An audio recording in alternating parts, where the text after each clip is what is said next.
Pra gente, cooperar é a chave de tudo. É ter visão de mundo, compromisso com as pessoas e com o desenvolvimento do país. É fazer juntos produtos de alta qualidade que melhoram a vida e a alimentação de todos. Copacol coopera. Coopera com uma alimentação leve e saborosa. Coopera com praticidade no dia a dia. Coopera com o desenvolvimento do produtor local. Coopera com um mundo mais ético e transparente. Coopera com o desenvolvimento social e ambiental. Coopera com relações mais justas e humanas. Coopera com respeito às diferenças. Coopera sempre.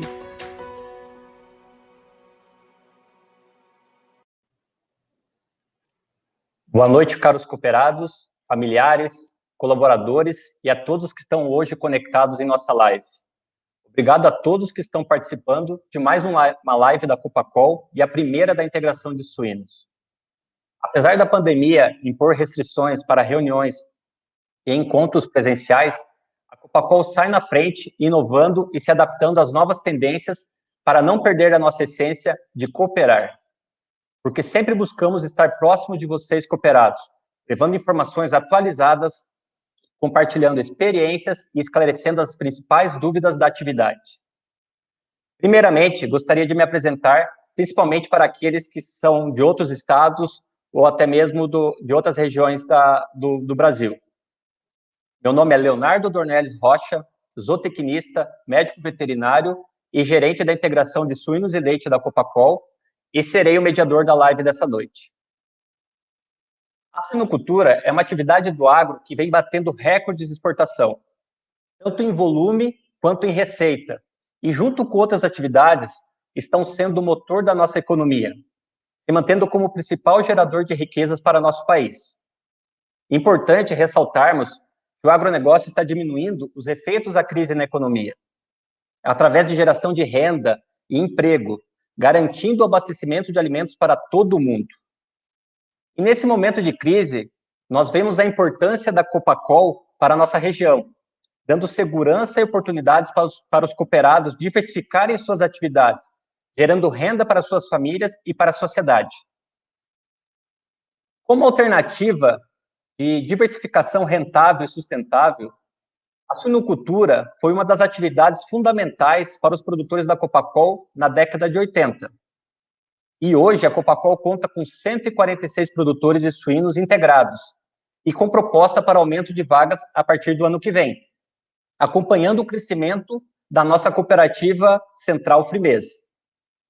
Hoje nós entregamos para a Frimeza aproximadamente 30 mil suínos por mês. E para atender essa demanda, contamos com 12 mil matrizes, em 3 unidades produtoras de leitões. Uma em Formosa do Oeste, outra em Jesuítas e outra em Cafelândia.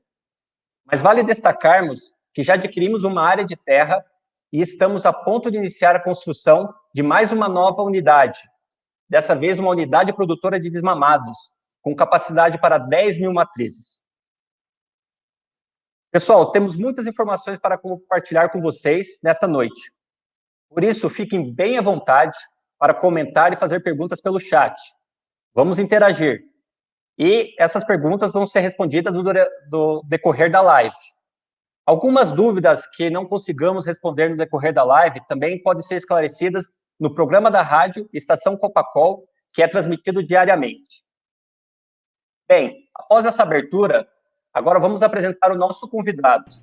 O convidado dessa noite é o senhor Elias José Zidek, diretor executivo da Frimeza, vice-presidente do Programa Oeste em Desenvolvimento e presidente do Conselho Regional Oeste de Sanidade Agropecuária. O senhor Elias é engenheiro agrônomo, formado pela Universidade Federal de Santa Maria, especialista em planejamento e gestão de negócios pela PUC do Paraná. Ele irá nos falar com muita credibilidade e muita propriedade sobre o tema mercado da carne suína. Boa noite, senhor Elias. Obrigado pela participação. Seja bem-vindo à nossa primeira live digital da suinocultura. E agora a palavra está contigo. Boa noite, Leonardo. Boa noite a todos os produtores. É uma satisfação muito grande poder compartilhar, estar junto com vocês, tratando dessa cadeia produtiva, que é a suinocultura, e de grande importância já aqui para nós, na agropecuária do oeste do Paraná. Gostaria de também cumprimentar a diretoria da Copacol,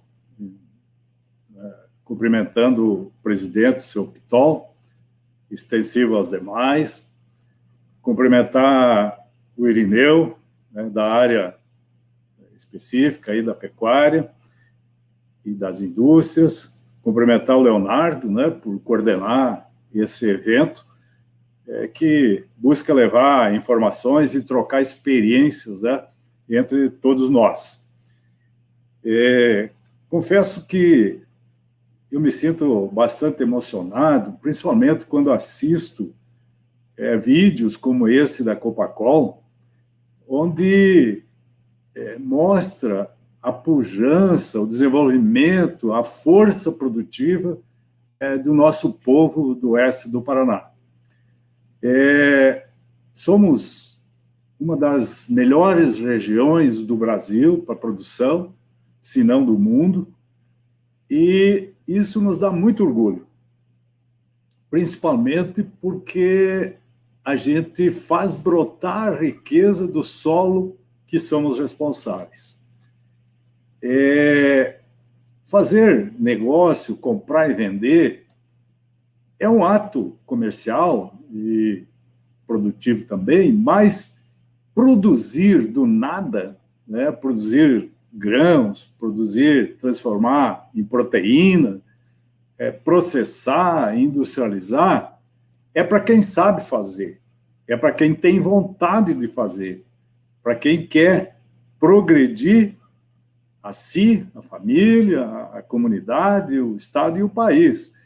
Então, isso nos traz uma emoção muito grande, né, e um orgulho muito grande de fazer parte dessas atividades no Brasil, que principalmente precisamos crescer. Então, essa é a grande satisfação de poder estar compartilhando e aprendendo junto com vocês. Na verdade, eu pretendo aqui fazer um bate-papo com vocês, vou seguir uma sequência de apresentação para dar ordem, né, nos assuntos, né, organizar um pouquinho esses assuntos, e também depois teremos perguntas e dúvidas, né, e a gente possa fazer, na verdade, um bate-papo.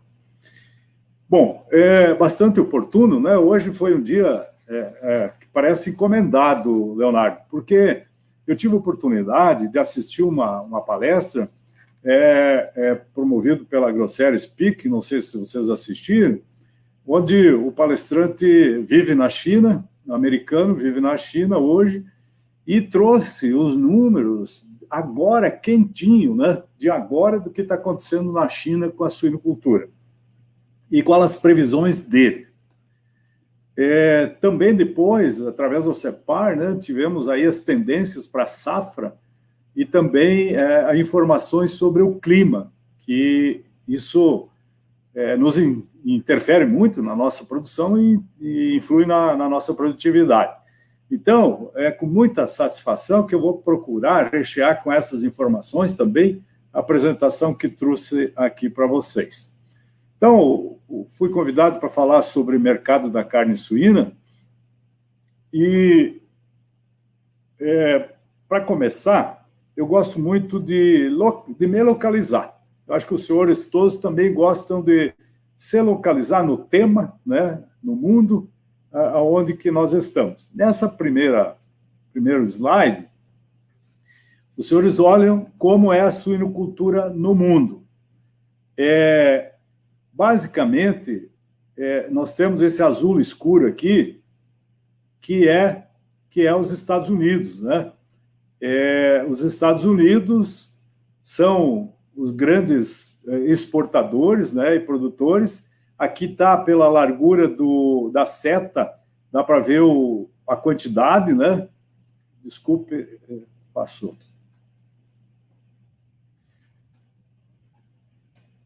Eu estou tentando mexer aqui no mouse e não estou conseguindo fixar. Mas os senhores podem ver aí no azul escuro que os Estados Unidos são grandes produtores, exportam para o México em maior volume. A largura aí da seta dá uma ideia de volume. Depois eles mandam para o Japão, né, essa seta maior aqui, que vai para o Japão. E eles fazem trocas com o Canadá também, alguma coisa. Depois, o outro núcleo de produção é na Europa, né, que é os países europeus, a comunidade europeia, também está mandando para a China. A grande remessa de carne suína deles é para a China. E mando também para a Coreia e para o Japão. Voltando aqui, perto dos Estados Unidos, temos o Canadá, que faz trocas também com os Estados Unidos, né, manda um pouco, e exporta para a China, basicamente, e para o Japão, os grandes destinos deles. E o que está aqui em laranja, pode ver que é o Brasil. Nós somos ainda pequenos, né? Pelo tamanho da linha e da seta, pode ver que ainda nós somos pequenos. E aqui ainda está aparecendo como destino a Rússia, mas hoje a linha de baixo aqui, que está mandando para a Ásia, principalmente para Hong Kong, e alguma coisa para a China. Então, esse é o Brasil no tamanho do mundo, no tamanho da produção mundial.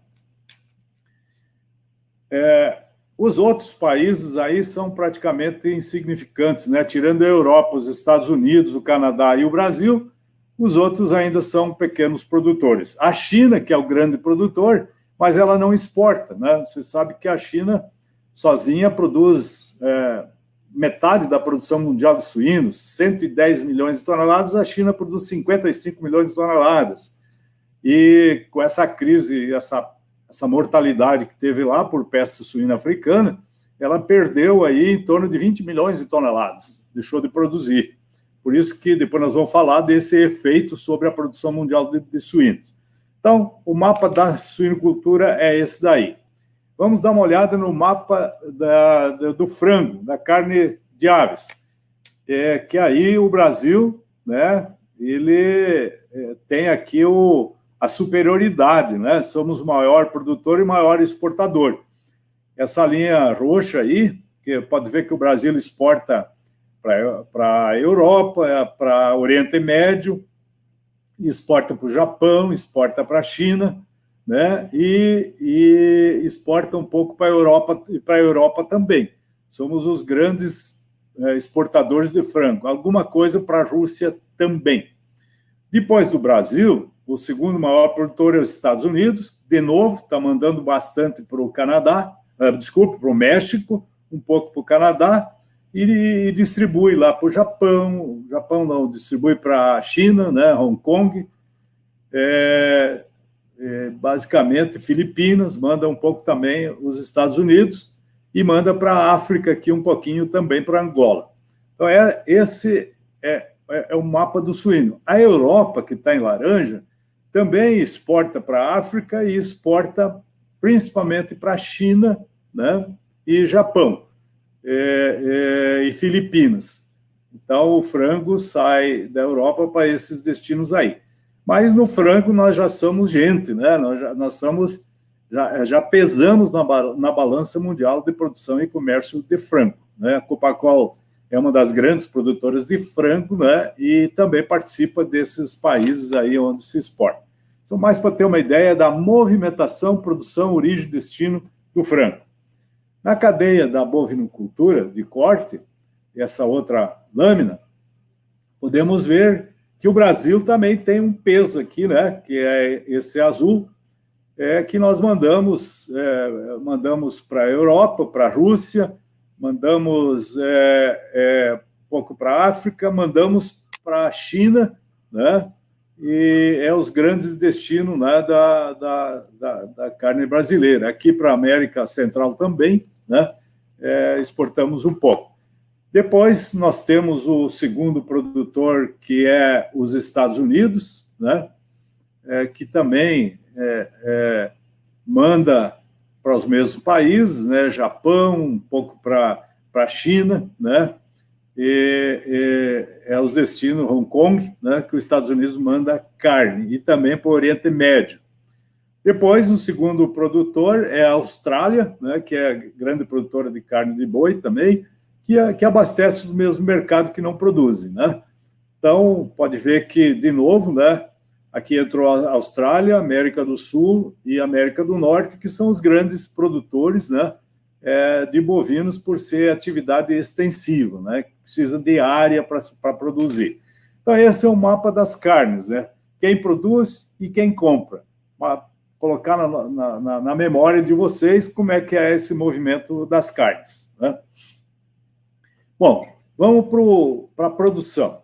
A produção mundial de carnes, para esse ano, ela está estimada em 109 milhões de toneladas, com uma queda que alguns países cresceram, mas a China caiu muito. Então, estava previsto 115, 118 milhões de toneladas, devemos ficar em torno de 109 milhões de toneladas. Está na coluna amarela ali, 109 produção mundial.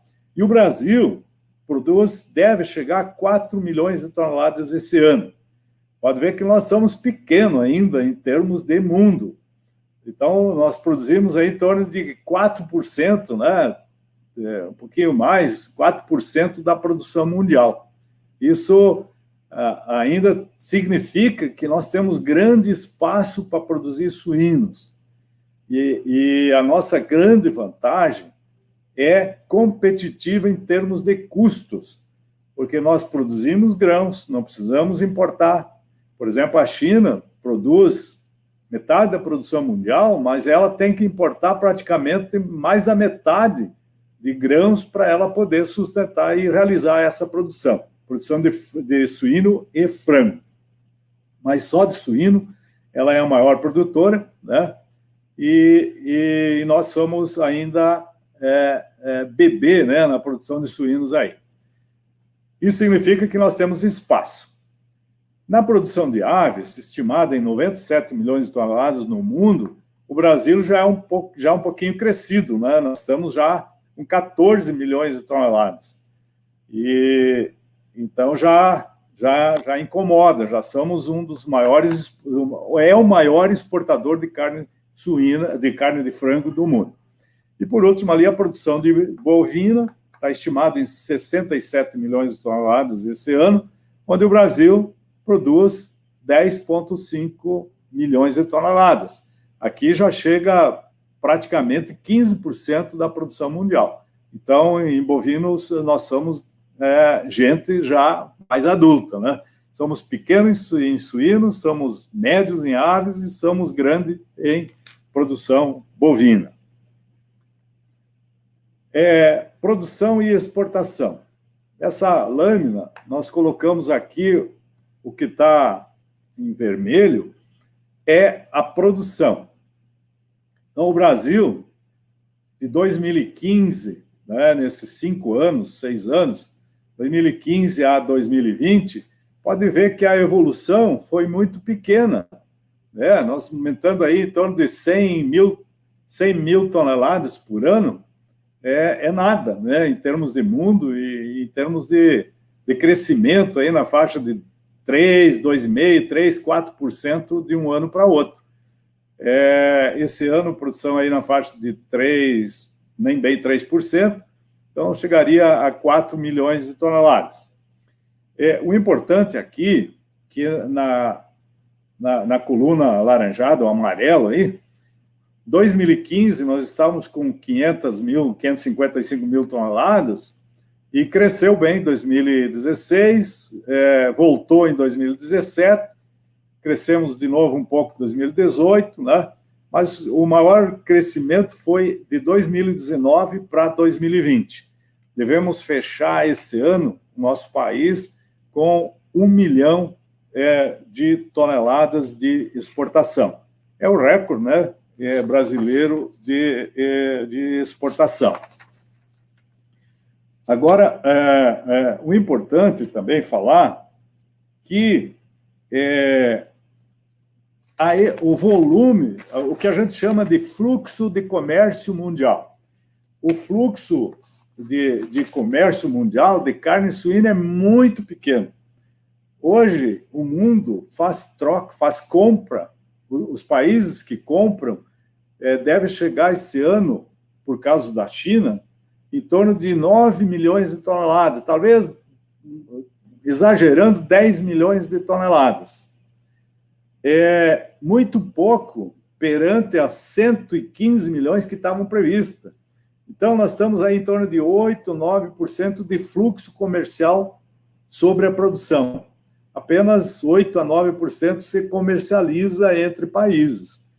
O frango já é bem mais, né? E bovinos também. Então, o suíno deve crescer, e o fator principal que vai mexer nessa interação mundial de carne suína é a peste suína africana ocorrida em 2018 na China. Vocês imaginam que, se ela consome 54 milhões, produz e consome 54 milhões de toneladas, de repente, em um ano, a produção caiu 18 ou 20 milhões, é difícil ter o dado mais correto, mas entre 18 e 20 milhões de toneladas que ela deixou de produzir. Mesmo que a China quisesse buscar no mundo para cobrir esse déficit, não tem. Né? Não tem, o mundo não tem disponível. O mundo tem disponível 8 a 9 milhões de toneladas. Se ela pegasse tudo que é exportado por todos os países, chegaria a 9 milhões. Mas ela perdeu 28 milhões a 30 milhões de toneladas. Por isso que ela foi suprir a necessidade de carne no frango. Né? Por isso que ela passou a ser uma grande importadora de frango e de carne bovina, para poder suprir essa falta que deu no suíno. Eles têm, por tradição, a carne mais consumida ser a de suínos. Então, aqui a boa notícia que podemos tirar daqui é de que o mundo está demandando carne suína, como demandou frango e boi, mas muito mais carne suína, porque a China é a grande consumidora de carne suína e é a maior população mundial, com 1 bilhão e 400 milhões de habitantes. Então, significa, o que nós podemos tirar aqui de oportunidade? Essa grande recomposição que a China tem que fazer, né, nos próximos anos. Depois nós vamos falar um pouco sobre o tempo que leva a isso. Os grandes mercados da carne suína é o mercado interno e o mercado externo. O mercado externo, nós já falamos aí que a China abriu uma porta enorme aí de oportunidades, né, com a doença deles. E o segundo mercado, e o grande mercado para nós produtores de suíno, é o mercado brasileiro. Você vê que nós vendemos 3 milhões, ou consumimos 3 milhões de toneladas aqui no Brasil. Então, dá para ver aqui o consumo per capita. Cada brasileiro deve consumir esse ano 37,5 quilos de carne suína, de carne de aves, 35,3 quilos de carne bovina, e só 14,2 quilos de carne suína, e 1,8 de outras carnes, basicamente peixe, um pouco de ovelha, e carneiro, outras coisas aí. Mas o Brasil já chegou a consumir perto de 17 quilos por habitante ano. Então, o que aconteceu? A carne suína, ela perdeu espaço para a carne de frango em função de preço. O custo para o consumidor de 1 quilo de proteína de frango é bem mais barato do que 1 quilo de proteína de suínos. E a de boi é mais cara ainda, né? 1 quilo do boi, né? Talvez um paga 20, outro paga 10 e outro paga 5, né? Arredondando aí a média histórica reais por quilo. Então, por isso que cresceu muito a produção de carne de frango, também demandada pelo mercado interno. Mas o que a gente pode enxergar de oportunidade aqui? que esse mercado, voltando a 17 quilos, né? Vamos fazer uma continha aqui de padeiro, né? Se cada brasileiro consumir 3 quilos para voltar aos 17 quilos, são 3 quilos, né? Por 200 milhões de habitantes, são 600 toneladas de carne, né? 2 vezes 3, 600 mil toneladas de carne que nós temos oportunidade para produzir. Então, essa informação é importante. E o Brasil vai recuperar. A economia caiu. A última década foi perdida, mas nós começamos a perder consumo e perder venda de suínos de 2014, 2015 para cá. Então, nesses últimos 5 anos, nós perdemos. Por quê? Porque a economia estagnou. O Brasil não cresceu, teve desemprego, teve crise política, né, teve de tudo, e por isso que caiu esse consumo. Então, se nós voltar a ser o que era, há 5 anos atrás, nós vamos ter que produzir mais 600 mil toneladas de carne suína. E veja que nós estamos produzindo 4 milhões, né? Então, é muita carne, né, que nós temos que produzir a mais só para o consumo interno. Estou falando só do consumo interno. Aqui eu já vou colocando os dados da Frimeza, né? Senhor Elias. Pois não? Tem uma pergunta aqui que estava relacionada, que o senhor comentou aí sobre preço da carne suína, né? A pergunta é, as exportações fazem subir o preço da carne suína no mercado interno? Então, acho que um pouquinho aí dentro do impacto do consumo, né? Muito oportuno. Claro, a gente vive no mercado livre e a lei do mercado livre é oferta e procura. Então, o que aconteceu? O Brasil passou a exportar mais, né? E enxugou o mercado interno. Enxugando o mercado interno, aumenta os preços. Aumenta o preço do suíno, aumenta o preço da carcaça, aumenta o preço dos cortes e aumenta o preço do industrializado. Então, tem influência, sim, a exportação na subida do preço aqui dentro. E mais um fator que nos ajuda como produtor é o câmbio, né? Se nós voltar lá atrás, câmbio a 4 por 1, o preço lá fora não era muito atrativo, né? Mas hoje, quase 6 por 1, aí passa a ser mais atrativo o preço lá fora. Então, duas coisas que ajudou a puxar preço aqui dentro. Aumento da exportação, porque retirou o estoque daqui dentro, e o câmbio, que remunerou mais a exportação do que os preços aqui dentro, fazendo com que suba. Então, é isso mesmo, influenciou, né? E por isso que a nossa expectativa é de ter um futuro bom pela frente, de curto e médio prazo, é por causa disso, né? A demanda vai continuar, e segundo o ministro da Economia, dólar alto e juro baixo, né?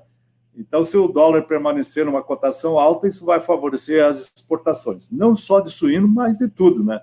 De grãos, de frango, de boi, de tudo que o Brasil exporta. Ok? Ok. Vamos adiante. Quais são os diferenciais de mercado, né? Ou seja, assim, qual os fatores que fazem com que os países comprem ou o consumidor consuma mais? Estou falando dos dois mercados, externo e externo. O primeiro é preço, né? Então, isso é bom porque a gente tem que sempre olhar uma série histórica e não só olhar o momento atual, né? Mas olhar como é que foram nos últimos 5 anos, 10 anos, 20 anos, né? Mas o preço sempre foi um influenciador na compra da dona de casa, na compra do consumidor. Ele vai atrás de preço, né? A primeira coisa que ele olha é preço. Então, veja bem, a gente tem dois competidores aqui. Aqui dentro são as outras carnes, então nós temos que ser eficientes na suinocultura, tanto quanto é o frango quanto é o boi, para competir com eles. Segundo ponto, nós temos que ter um custo de produção que a gente possa competir com os outros competidores lá fora. Como nós vimos no gráfico, quem é que compete conosco? A China, os Estados Unidos, o Canadá, né? A Espanha, um pouquinho ali na Europa, né? Mais a Espanha. O Chile, um pouquinho, mas é muito pouco ainda. Então, o que nós temos que ter? Nós temos que ter um custo de produção que dá para competir com esses caras no mercado externo. Para vocês terem uma ideia, a média histórica dos Estados Unidos, ela era, até 2 anos atrás, em torno de $1,15 de média, variando de 1,10 a 1,20. Mas os Estados Unidos, eles evoluíram muito no custo de produção através do uso daquela parte sólida lá das usinas de etanol de milho, né? Os DG, né, que chamam. E esse elemento da ração passou a baixar o custo. E hoje, o custo de produção americano está até um pouco abaixo de $1. Eles estão aí na faixa de 95 a $1 o quilo. Então, o que representa para nós aqui? O dólar hoje está alto, né? Está a 5,60. Então, significa que o americano consegue produzir um suíno a R$ 5,60 o quilo. Aí a pergunta que nós temos que fazer, nós conseguimos competir com eles, né? A 5,60 de custo de produção? Eu acho que sim, porque hoje o custo de produção está abaixo disso, né? Aqui, pelo menos na região oeste do Paraná. Então, o preço, ele vai influenciar. Quem tem mais competência e competitividade de preço vai vender primeiro, aí vai vender mais. Segundo ponto, praticidade e apresentação. O consumidor, cada vez mais, quer as coisas mais fáceis, prontas, né? Quase que direto para o consumo. Nós tivemos uma experiência agora, durante o Covid, que mudou totalmente a procura, né? Nós vendíamos produtos de quilo, produto peso maior, em peças, né? Vendíamos para food service, né? Restaurantes por quilo, hotéis, né, churrascarias, e isso daí praticamente parou durante a crise. Mas, por outro lado, os produtos fatiados que vendem na gôndola do supermercado triplicaram o volume de venda. Então, nós tivemos que ter essa flexibilização dentro da indústria, né, para focar naquilo que o consumidor estava procurando. Então, isso é praticidade e apresentação, né? E o consumo em casa, né? Ele passou a fazer a comida em casa. A questão sanitária é um grande desafio, tá? Eu tenho batalhado bastante em cima disso, até assumi aí a presidência do Conselho Regional de Sanidade Agropecuária, aqui do Oeste, porque eu tenho convicção que o grande diferencial nosso do Oeste do Paraná é se tornar uma ilha de sanidade, uma ilha que tenha uma sanidade diferente, ou se nós puder isolar o oeste do Paraná da chegada de doenças, se nós puder isolar as propriedades para não entrar doenças, esse vai ser o diferencial que nós vamos ter. Primeiro, porque é uma exigência de todos os importadores. Segundo, porque você está dando segurança alimentar para o consumidor, né? E terceiro, um plantel com saúde, com sanidade, ele tem um custo de produção menor, que dá mais competitividade também. Outro ponto que diferencia no mercado é a rastreabilidade. Não adianta, nós temos que seguir o frango nesse sentido, nós temos que saber, de preferência online, em tempo real, o que está acontecendo lá no criatório, lá na maternidade, na creche, na terminação, quanta ração está comendo, o que está ministrando, se está dando vacina, se está dando outros remédios. Tudo isso, nós temos que ter uma ficha técnica de cada animal que é abatido para a gente poder apresentar para o consumidor e para o cliente, principalmente, de que a gente tem controle, né, no processo produtivo. Então, assim, eu quero chamar bastante atenção a esse ponto. todos nós aí, técnicos, pessoal começa na indústria, técnicos, produtores, nós temos que investir cada vez mais no controle e na rastreabilidade. Saber o que está acontecendo, acompanhar o animal desde o nascimento, né, até a entrega no frigorífico. Então, esse é um ponto fundamental. Esse é o grande diferencial que a gente vai ter, principalmente quando começar a entrar em outros mercados que são mais exigentes, que eu vou falar mais adiante. Outra questão é resíduos na carne. Então, pesticidas, antibióticos, né? Tudo isso que você ministra para o suíno, ou para a matriz, ou para a fêmea, cada vez vai ser mais controlado. Cada vez você vai poder usar menos. Hoje tem exames que podem aferir se tem resíduo, não tem, e cada vez está mais exigente. Bem-estar animal. Nós temos que proteger isso além, muito mais do que, vamos dizer assim, perder parte do animal, a sensação, quase que algo que o consumidor ele quer que o animal não tenha sofrido em nenhuma etapa.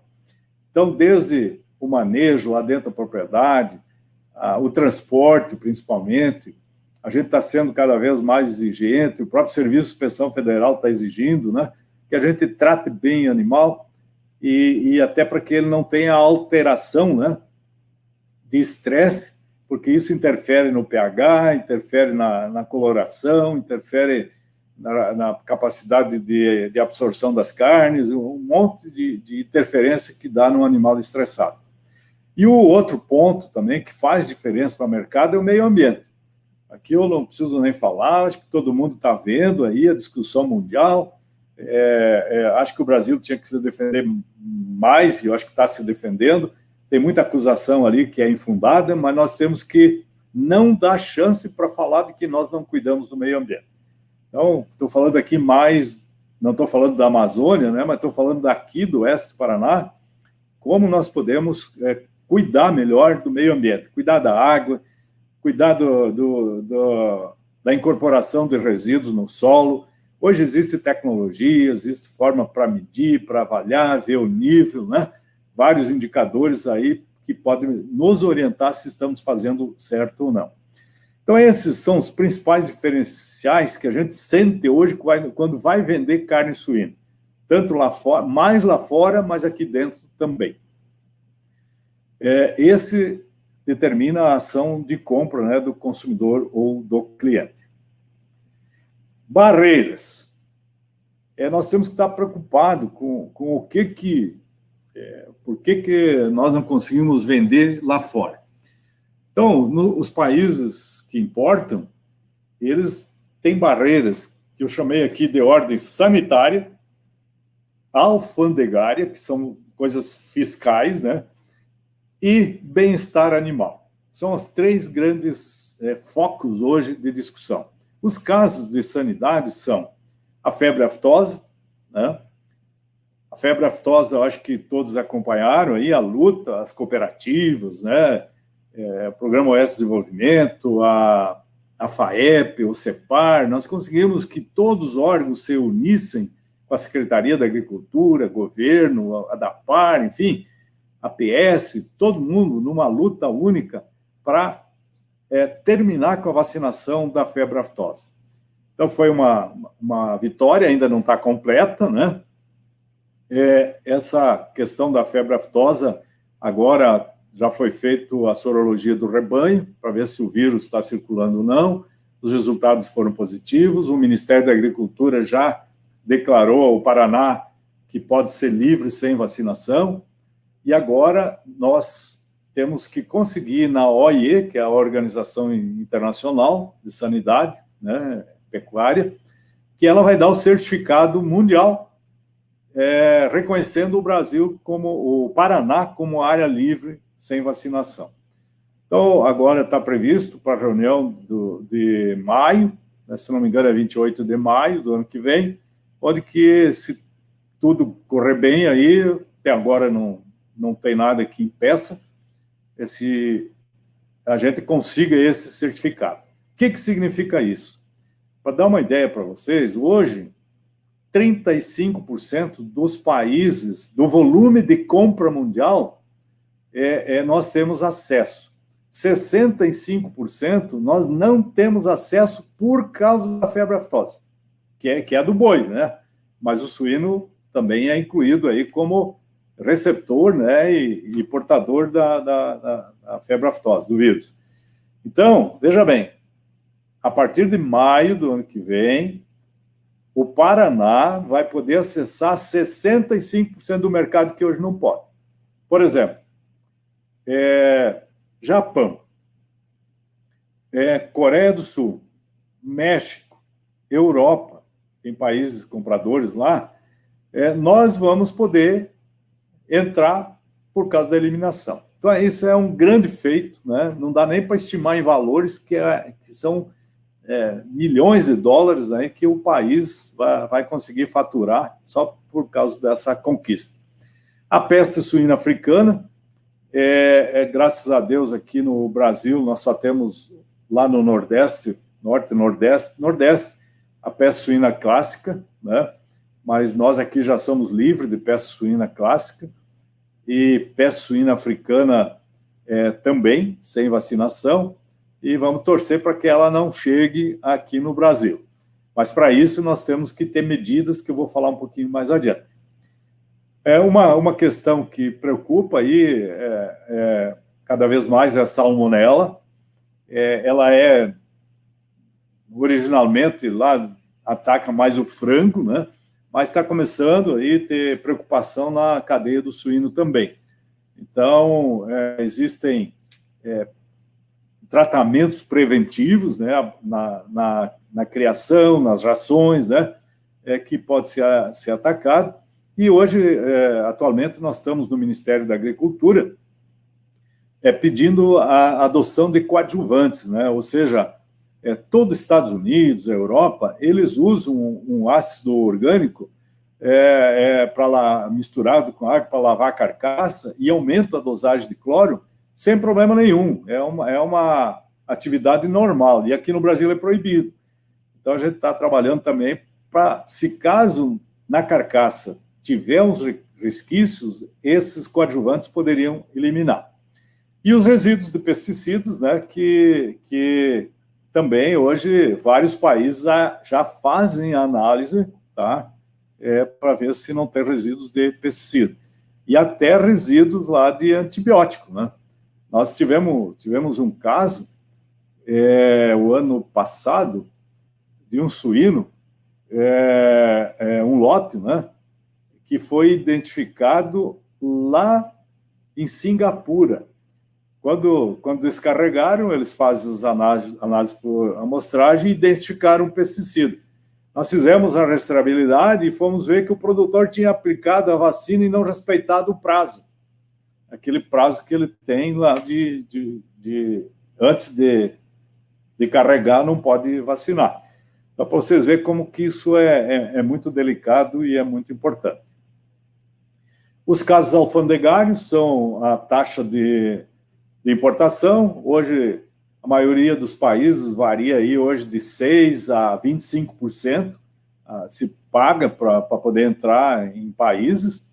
Isso aqui é assim, quando o país está precisando muito, ele baixa a taxa. Quando está concorrendo com a produção interna, eles aumentam a taxa. É um artifício que eles usam para se proteger de produção, mas existe. Cotas, né, mais a Europa tem estabelecido cotas, o Brasil só pode exportar até 100 mil toneladas, né, igual no boi, também tem as cotas. Mas não é muito comum isso daí também. Normalmente, eles trabalham na taxa de importação e a burocracia. Às vezes, a burocracia faz com que o navio fique esperando para descarregar e aí o teu custo aumenta muito lá, né, com demurrage, que se chama a demora do navio para descarregar. Mas é usado esse artifício aí também. E nos casos de bem-estar animal, o que está em voga aí agora são as tais de gaiolas de gestação. A turma do das ONG aí de bem-estar animal, eles querem dar prazo, né? Estão forçando todo mês para que todas as empresas que têm produção de suínos estabeleçam um prazo para acabar com as gaiolas de gestação. Então, a grosso modo, você teria que fazer baias coletivas por um período, né, um certo período ali mais crítico, e tirar das celas, né, de gestação. Então, isso aqui eu acho que é um assunto importante que o Leonardo, a Irineu, a turma está estudando agora com a nova maternidade, aí, a nova, vocês chamam unidades de desmamados agora, né? Eu ainda estou com UPL, né? Unidade de Produção de Leitão. Mas, enfim, e os iniciadores também.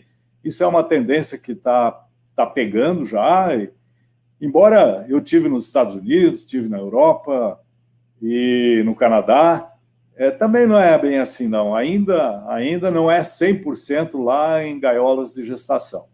Tudo que é destinado ao Canadá ou aos Estados Unidos também não tem tanto essas exigências. Mas para quem quer exportar, aí começa a ter essas interferências aí de ONGs. Senhor Elias, você tocou no assunto aí da questão das gaiolas, né? No nosso novo projeto, nós já estamos adequando já com gestação coletiva, né? Já para a gente entrar dentro desse padrão aí de bem-estar animal. Então, a gente já está no nosso radar isso. Maravilha. Então, a gente já sai com problemas eliminados, né? Muito bom. Isso aí. Outra questão que se fala muito é marcação de animais, né? Antigamente a gente tinha, quando eu estudava, né, tinha aquele código dos picotes lá que dava o número do suíno, né?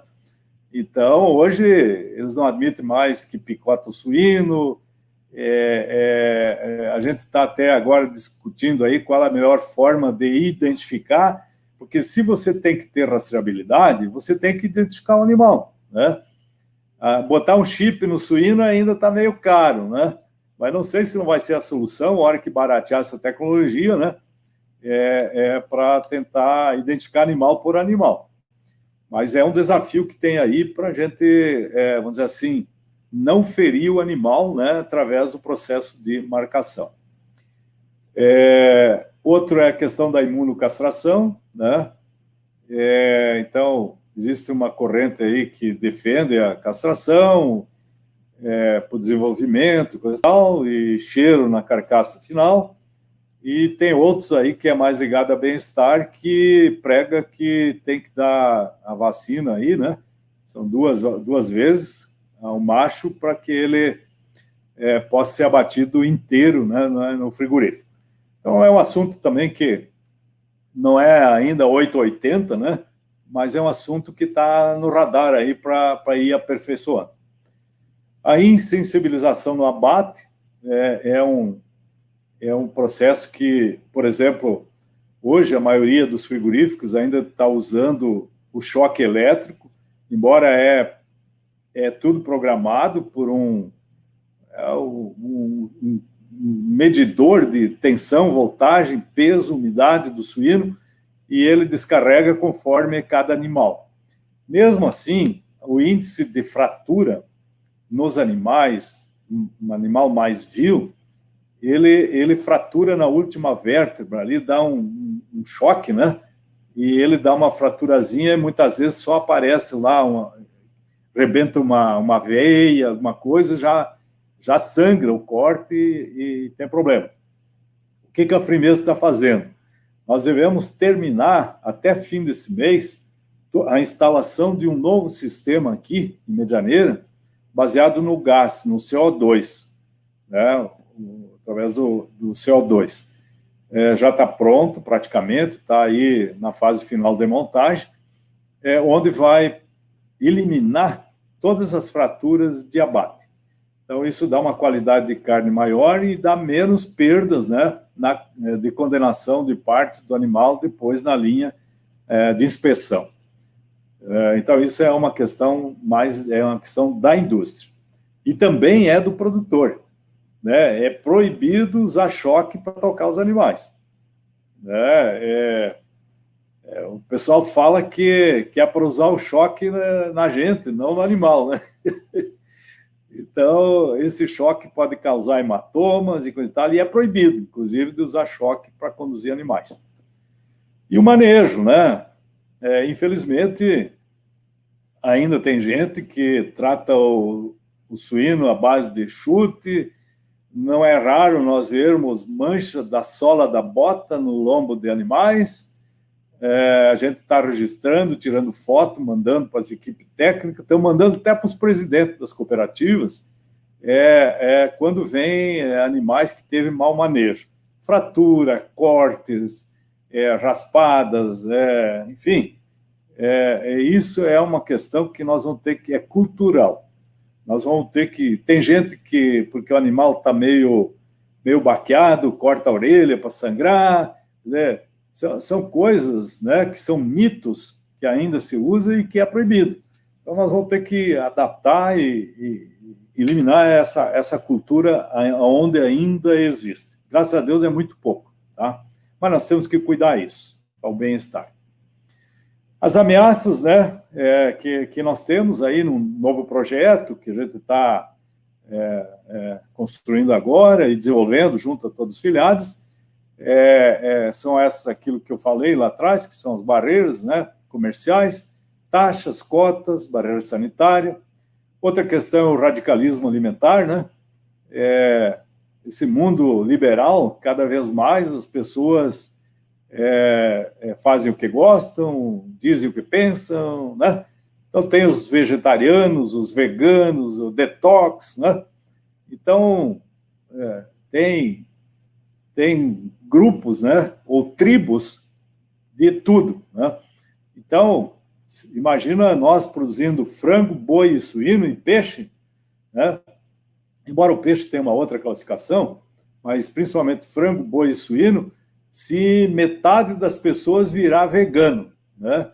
Então, nós estamos ferrados nas nossas produções, aí, nas nossas cadeias produtivas. Mas eu acredito que, cada vez mais, nós trabalhando com a verdade, mostrando o bem que faz a proteína para o ser humano, para o organismo, mostrando que os preconceitos já não existem ou não tem fundo de verdade.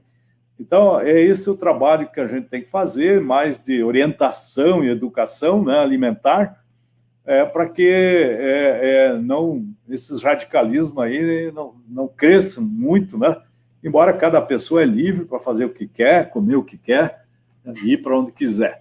Mas nós temos que defender o nosso ganha-pão, né, que é produzir proteína animal dentro dos conceitos do que é justo, do que é recomendado. Ainda radicalismo religioso, né? Você sabe que os muçulmanos ele é um princípio religioso, não come carne de suíno, mas isso está estabilizado, né? Eles comem frango, né? Frango e boi. Os ambientalistas, né? Que nós temos que cumprir aí as questões ambientais, desde o licenciamento da propriedade, o tratamento de resíduos, a distribuição dos resíduos no solo, cuidar das águas. Isso até faz parte do programa Suíno Certificado, né? Que foi desenvolvido aí com as áreas técnicas das cooperativas e a Frimeza, até contratamos assessorias, aí várias, para nos auxiliar nisso, né? E, então, a gente tem que se enquadrar dentro daquilo que é melhor, né? Eu nem falo aquilo que é legal, mas aquilo que é melhor para todos, para o consumidor, para o produtor, né? Para a sociedade de um modo geral. Não tem como fugir disso.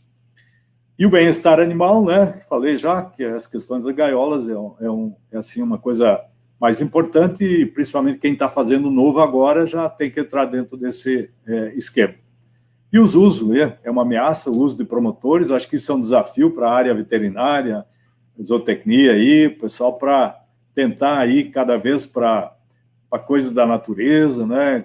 Controlar mais sanidade, não ter que tratar depois com coisas corretivas, né? Aí tem que trabalhar muito mais na área preventiva do que corretiva. Os desafios da suinocultura.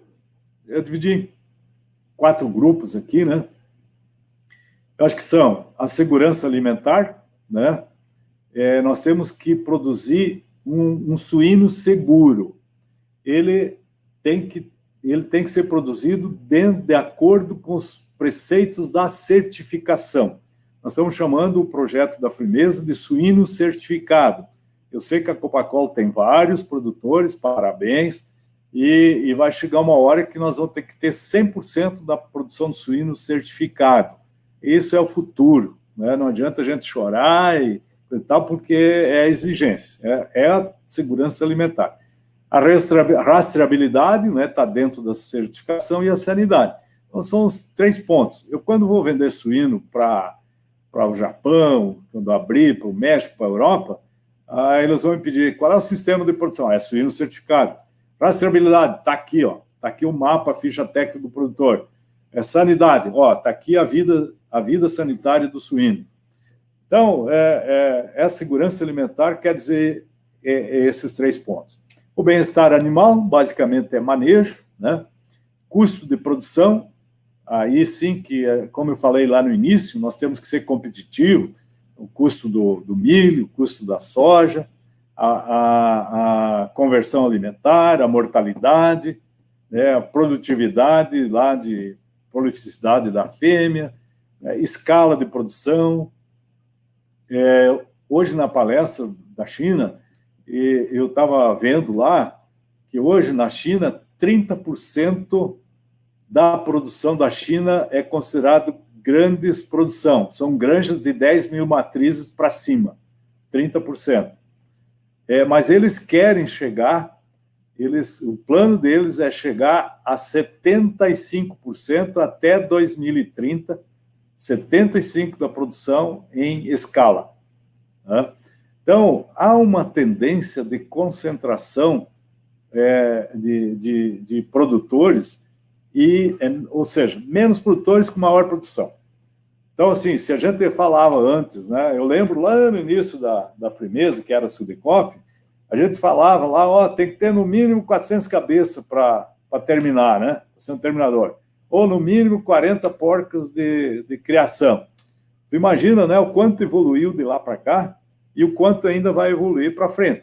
Então, hoje, por exemplo, a Copacol está falando, e o projeto da granja, 10 mil matrizes, né? Um suinocultor que quer ser iniciador, ele vai ter que pensar em escala, em produção em escala. Terminador, né? Se falava antes 400, hoje se fala em 1.000, se fala em 2.000, né? Então, ele vai ter um custo diluído, né, de instalações, de operacional, né? Vai diluir mais o custo dele, vai ser mais competitivo. E o outro desafio é a agregação de valor. Aqui cabe, no caso do sistema cooperativo de suínos, a Frimeza, que é industrializar, diferenciar na apresentação, no gosto, no sabor, produto cozido, produto pronto, ou seja, produzir aquilo que o consumidor quer. Esse é o nosso desafio. E diferenciar. Qual é o diferencial da Frimeza para outra marca? Olha, o nosso diferencial é que temos sempre o mesmo e alto padrão, frequência, continuidade de entrega, né? Não ter quebra de atendimento, né? E ter a qualidade constante, sempre na mesma qualidade. E a marca, né? Eu acho que a gente está com umas campanhas boas aí, e a gente sempre preocupado em mostrar cada vez as qualidades que tem no produto Frimeza, que é para a marca ficar cada vez mais conhecida e ter um valor no mercado. Eu que vivi o tempo todo aqui na história da Frimeza, eu sei que lá atrás, né, ninguém conhecia e coisa e tal, e você tinha que baixar o preço para poder vender. Hoje, nós estamos mais no primeiro grupo, nós já estamos no primeiro grupo de preços. É a mesma coisa que a Copacol. A Copacol hoje, em aves, ela está no primeiro grupo. Os preços dela já concorrem, está lá junto com os maiores, se não maior do que os outros. E a Frimeza está ali, está de cabeça a cabeça aí com aquelas marcas que têm maior valor agregado. Então, esse é o nosso trabalho aqui, tanto aqui dentro quanto lá no exterior. Coloquei aqui oportunidades, né, que se tem no mercado de carne suína. Tem um estudo aí feito pelo americano que prevê até 2025, tá? Isso aqui tá, os números em 1.000 toneladas, tá? Por exemplo, a China, ela estava importando antes da pandemia 2.400.000 toneladas. Sempre lembrando que o Brasil produz 4 milhões de toneladas. Então, a China está... Só que agora a China já está demandando 8 milhões de toneladas. E a previsão da China que eu vi hoje, eles só vão estabilizar a produção, segundo o palestrante, entre 2026 e 2028. Porque hoje eles estão usando 70% das matrizes em produção, eles estão pegando da produção comercial. Não tem fêmeas para povoar as granjas. E isso vai demorar um ciclo. E essas matrizes vão ter menor produtividade. Então, não é tão rápido assim como a gente já ouviu falar que a China vai voltar a produzir o que ela consome. Então, a previsão que em 2025 ela continue comprando, né, até 2025, 8 milhões de toneladas. Significa 2 vezes a produção atual do Brasil. É volume. O Japão, eu estive lá na setembro, outubro do ano passado, é um ano agora, e eu visitei tanto a produção, o frigorífico e o mercado. E eles têm uma previsão de crescimento de consumo, eles querem comprar mais do Brasil e menos dos Estados Unidos. E é por isso que a gente está muito otimista com a saída da aftosa, que a gente entre mais firme no Japão. Só que o Japão hoje paga mais, ele paga mais em torno de 30% a mais do que os outros países, mas ele exige qualidade, e ele exige padrão. Se você vende uma bisteca de, sei lá, 200 gramas, tem que ter a caixa inteira 200 gramas.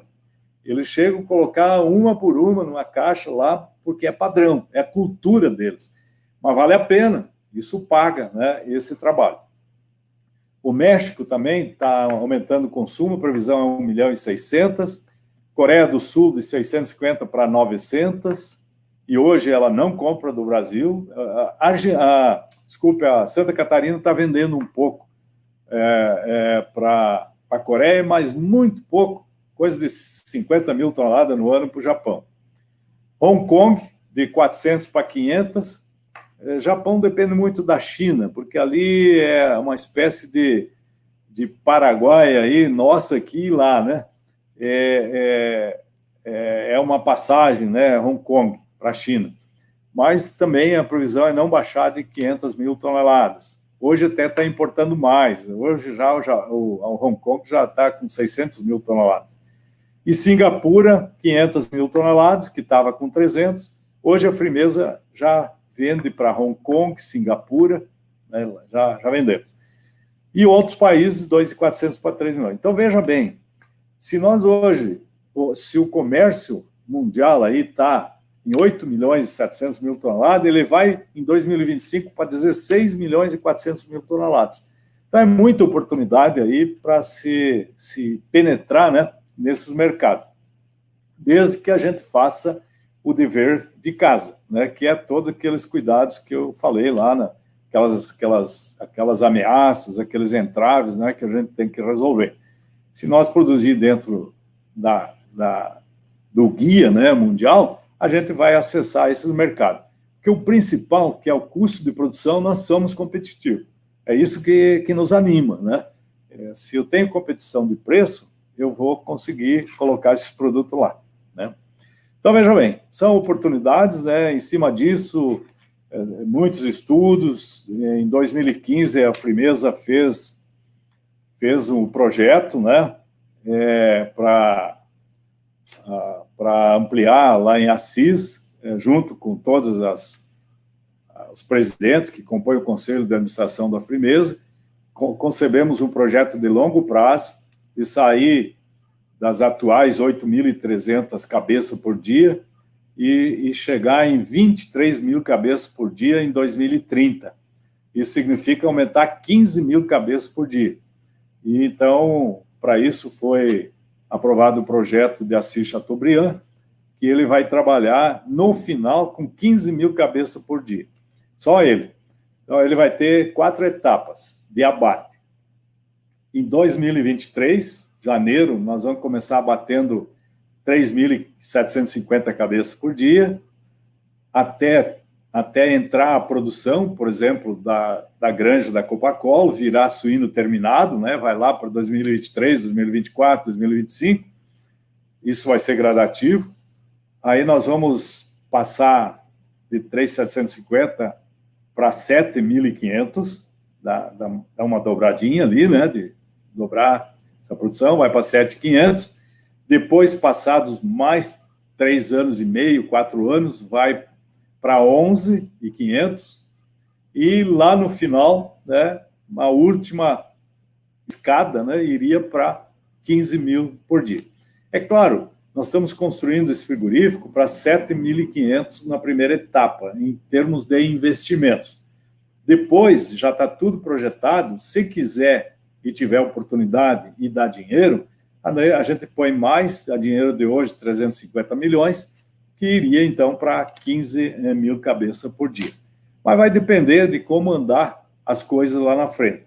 O mercado internacional, o consumo, a política, a economia, a vontade de produzir dos produtores, a viabilidade disso, isso dá dinheiro, não dá dinheiro, porque se não dá dinheiro, ninguém vai produzir. Então, são fatores que, ao longo desses anos, a gente vai andando e fazendo. Mas os 7.500 por dia a mais, isso já está determinado e já estamos andando. Então, eu não sei como é que está o tempo, aí eu acho que passei um pouquinho, né, Leonardo? Mas eu queria deixar uma mensagem que eu acho que, para mim, é muito importante. O acesso ao mercado global da carne suína dependerá do controle sanitário dos animais. Gente, não adianta você ter o animal mais bonito do mundo, ter até o animal mais barato do mundo, se você não garante a sanidade. E a sanidade te dá menos custo de produção vai te dar o cartão de visita, né, de apresentação para o cliente que você vai procurar. Então, assim, gente, vamos investir em sanidade. Nós precisamos cercar nossas propriedades. Eu sei que não é fácil, mas que eu digo cercar não é cerca física. É assim, não ter visita, né? Nós somos todos muito amistosos, né, receptivos em casa. A primeira coisa, a gente quer mostrar o que está fazendo. Mas, olha, às vezes convida um vizinho ou uma pessoa, uma visita que vem de fora, você vai levar lá dentro da granja, você está levando um vírus. Você está dando oportunidade para infectar a tua criação. Então, é preferível filmar lá e mostrar um filminho para o cara, hoje está fácil, até no celular dá, né, do que está trazendo. Nós estamos brigando aí para melhorar a fiscalização no aeroporto de Foz e Curitiba. Nós estamos, junto do governo, aí, ajudando, inclusive financeiramente, para botar guarita nas barreiras com Mato Grosso, com São Paulo, né? Santa Catarina não preocupa muito, porque eles já são livres de várias... Já tem um nível sanitário melhor que o nosso. Fechar com a Argentina, fechar com o Paraguai. Então, é aquilo que falei lá no início, nós temos que ser uma ilha diferente, né, isenta de questões sanitárias. Então, se tivesse que investir hoje, eu apostaria em investir em sanidade, que vai fazer a diferença lá na frente. Senhor Elias, temos uma pergunta aqui em relação a, como a gente está falando de acessar o mercado chinês ou outros mercados, né, mas em relação à ractopamina, né, a pergunta é por que foi retirada a ractopamina da ração, né? E isso daí tem alguma relação com barreira comercial? Tem. A China, a principal barreira que a China tem é a ractopamina. Eles não permitem nem sinais, vestígios de ractopamina, né, na carne suína. Então, hoje, Santa Catarina está vendendo para eles e o Rio Grande do Sul também. São os 2 únicos estados que vendem para eles. Por quê? Porque eles tiraram, né, está livre de ractopamina, os premix, a fábrica de ração, a criação, né, mas esses que estão vendendo, eles têm 2 ou 3 plantas, é o caso da Pamplona, em Santa Catarina, o caso da Aurora, a Sadia e a JBS. São os principais fornecedores da China, e tem um grupo lá no Rio Grande do Sul, me fugiu o nome agora, que inclusive é de um chinês, né, de origem chinesa, que tem 2 plantas e também uma delas é sem ractopamina. Então, acredito que é o Alibem, né? Isso, Alibem.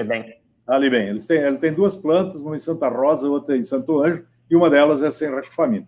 Então, veja bem, é a primeira condição para entrar para a China. Então, como nós estava avaliando, o maior comprador mundial de carne suína é a China, e por uns 5 anos vai ser a China. Então, por isso que foi decidido, olha, precisamos participar desse maior mercado. Agora, tem diferenças de custo, vocês sabem, né? A gente já fez os cálculos aí, tudo, de remuneração, até estamos remunerando um pouco a mais por causa disso. Mas se você me perguntar, isso vai durar para sempre? Eu acho que nada é para sempre, né? Eu acho que a gente tem que... o frigorífico vai ficar pronto agora em dezembro, porque nós tivemos que aumentar a câmara fria, porque eles exigem que a carne fique maturando congelada, tá? Por pelo menos 10 dias. Então, tem uma outra série de exigências, né, para poder vender. A China hoje está pagando em torno de 20% a 25% a mais do que a Hong Kong, por exemplo. Então, a gente tem que cuidar se esse preço a mais paga o custo a mais que tem. Agora, no momento que isso não é mais viável, nós temos que ter o discernimento de parar, né? Até porque o duro é limpar. Depois, para voltar, não é tão difícil quanto limpar, né? Então, por enquanto, a linha é a gente destinar o frigorífico de Assis, junto com a Copacol, toda a produção de lá vem da Copacol, desculpe, de Rondon, né, de Marechal Cândido Rondon, e vamos ver até onde que isso é viável, tá? Mas eu acho que assim, a gente não tem que encarar com uma coisa definitiva. Até porque a gente tem uma grande preocupação, já, como nós estamos dentro da família Copacol, que o aumento de vocês vai ter que ter na mesma fábrica de ração, na mesma fábrica de premix, e como é que vai fazer, né? Então, não dá para segregar. Então, logo ali na frente, quem sabe nós vamos ter que tomar decisão diferente. Tá? Até, senhor Elias, tem uma pergunta que está relacionada ao mercado chinês aqui, onde estamos aumentando nossa produtividade a cada dia, principalmente para atender o mercado chinês. Se futuramente a China estabilizar sua produção de suínos e perdemos esse mercado, conseguiremos diluir essa carne no mercado interno ou outro mercado? Olha, o velho ditado do avô, né? Não coloque os ovos numa cesta só. Nós, a Frimeza, hoje, não tem nenhuma concentração de exportação. A gente está procurando vender em equilíbrio para diversos países. Tanto é que não vendemos nada para a China. Se a China, que eu não acredito, até a palestra que eu vi hoje, eles não vão ser autossuficientes, tá? É muito difícil, porque eles não têm grãos. Eles vão ter que importar milho, soja, trigo, né? Para poder ter autossuficiência. Outra coisa, os espaços, sanidade, quando você condensa muito, concentra muito, estoura a sanidade. Então, não vamos nos iludir que a China vai ser autossuficiente. Mas também, se a gente talvez deixar daquilo que exporta, vender só 10%, 20% para a China, ótimo. Tem que vender para o Japão, tem que vender para Singapura, tem que vender para o México, tem que vender para a Coreia do Sul, né? Tem que vender para a Argentina, tem que vender para o Uruguai. Nós estamos assim distribuídos. E a Frimeza hoje só exporta 20% do que produz. Tá? 80% é mercado interno. E o nosso foco principal é mercado interno, através de produtos industrializados com valor agregado. E isso pode reverter melhor no pagamento da matéria-prima. Senhor Elias, eu acredito que você já acabou respondendo uma pergunta que era sobre... Nós vamos ter um vídeo ali sobre o frigorífico de Assis, né? Mas era o frigorífico de Assis será exclusivo para exportação? Então, eu acredito que somente uma porcentagem, né? Não. No nosso projeto de viabilidade técnica, econômica e até para conceber máquinas e equipamentos, é 25% para exportação. Ok. Teremos um vídeo, né, senhor Elias, sobre o... Isso. Já que a gente está falando aí de Assis, né? Eu acho que aí o pessoal da Copacol, todos estão convidados, puder visitar o canteiro de obras, né? É só não ir tudo de uma vez lá, né? Programar com o pessoal. Já temos hoje cerca de 300 pessoas trabalhando. A partir de abril, maio, nós aceleramos a construção. Nós já fechamos toda a compra de equipamentos importados, que é a grande maioria. Investimos aí em torno de 150 milhões. O frigorífico fantástico, é mais moderno hoje, dá para dizer, do mundo. Robôs trabalhando, automação, mecanização, dentro do que manda hoje os mercados mais exigentes. Isso já está fechado, porque eles demoram até um ano e meio para entregar. Já fechamos, hoje, por sinal, nós fechamos toda a parte de pré-fabricados, tá? Chegou aí próximo a 40 milhões, toda essa parte de pré-fabricado. Para vocês terem uma ideia, são 41 prédios, né? Entre pequenos e grandes, né? Tudo. Vocês vão ver no filme, é enorme aquele canteiro de obras. Também já está fechado. Os equipamentos e máquinas que são produzidas no Brasil, nós também fechamos, foi mais 38 milhões. Quando eu digo fechado, não significa que foi pago, tá? Porque quando você fecha o negócio, tu parcela, né? Então, o que foi pago as parcelas, até porque o financiamento ele ainda não foi totalmente, não foi liberado, vai liberar agora, daqui até o fim do ano. Mas todo esse cronograma físico-financeiro, o que eu quero dizer com isso, além de dar explicação para os produtores, né, porque a Copacol, que são os donos, né, da Frimeza, além de fazer um relatório, dizer de que está indo bem, que nós estamos cumprindo as etapas, que não demorem aí em produzir, porque em fim de 2022 vai estar pronto, nós vamos inaugurar no final de 2022, né? E tudo está indo certinho até o momento. Aí nós temos um filme aí para os senhores terem uma ideia do tamanho que é esse empreendimento. É o maior frigorífico da América Latina.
Senhor Elias, muito bom saber que a obra está a todo vapor mesmo, né? Isso é muito bom. Uma boa notícia. Chegamos ao fim da live de hoje. Agradeço ao senhor Elias Videc por aceitar nosso convite, pela excelente palestra. Também agradeço a todos que estiveram conectados aqui com a gente. Lembrando a todos os suinocultores e cooperados que, a partir do primeiro semestre do ano que vem, abriremos as inscrições para as novas pocilgas. Um grande abraço a todos e até uma próxima oportunidade. Muito obrigado, boa noite a todos. Boa noite.